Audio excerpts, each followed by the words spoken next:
Hi friends and family members అందరికీ hi అండి. చూడండి, ఇప్పుడు మనము మునక్కాయ తాలింపు ఎట్లా ప్రిపేర్ చేసుకున్నామో చూద్దాము.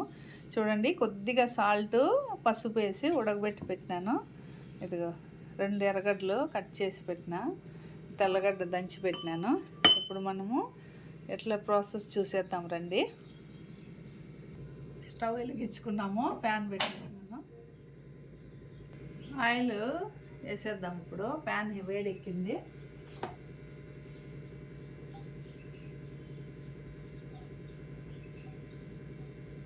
ఇంత మట్టుకు సరిపోతుంది. ఆయిల్ హీట్ ఎక్కిపోయింది. ఇప్పుడు ఆవాలు వేసేద్దాము.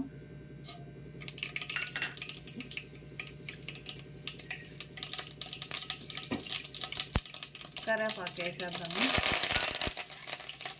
ఇప్పుడు కట్ చేసి పెట్టుకున్న ఎర్రగడ్డ వేసేద్దాము. ఇది కొంచెము ఫ్రై అవనిద్దాము, వేగనిద్దాము. చూడండి, ఎర్రగడ్డలు హాఫ్ ఫ్రై అయినాయి. ఇప్పుడు తెల్లగడ్డ దంచి పెట్టుకున్నాం కదా, ఇది వేసేద్దాము. ఇది వేసేసి బాగా కలిపేసి కొంచెం ఫ్రై అవనిద్దాము. కొద్దిగా గోల్డెన్ కలర్ వచ్చేంత వరకు. గోల్డెన్ కలర్ వచ్చేసినాయి తెల్లగడ్డలు, ఎర్రగడ్డలు అన్నీ. ఇప్పుడు పొళ్ళు వేసేద్దాము. ఇది చూడండి, కారపొడి 1 స్పూను, ధనియాల పొడి 1.5 స్పూను, 1/4 స్పూను పసుపు. ఎందుకంటే ఉడకబెట్టేటప్పుడు వేసినా కాబట్టి ఇప్పుడు కొంచెం వేస్తే సరిపోతుంది. ఇదంతా కలిపేసి కొద్దిగా వేసుకున్నాం సాల్ట్. చూడండి, కొద్దిగా వేస్తున్నాను, ఎందుకంటే మళ్ళీ రుచికి తగ్గట్టు వేసుకోవచ్చు. మనము మునక్కాయ తాలింపుకు ఎక్కువ సాల్ట్ పట్టదండి. కొంచెం ఎక్కువైతే అస్సలు తినలేము, తక్కువైనా తినచ్చు, కానీ ఎక్కువైతే అస్సలు తినలేము. ఇప్పుడు మునక్కాయలు వేసేద్దాము.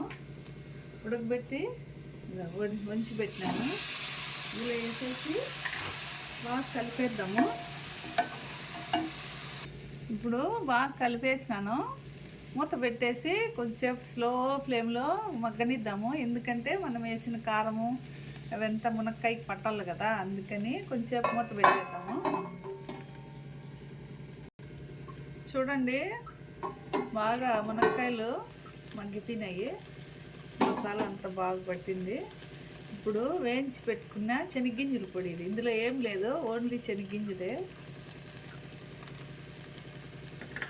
ఇది కలిపేసేసి దించేయడం అంతే.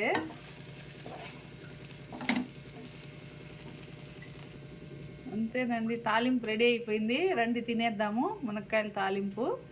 మీకు కూడా నచ్చినట్లయితే ఇట్లా ప్రిపేర్ చేసుకోండి.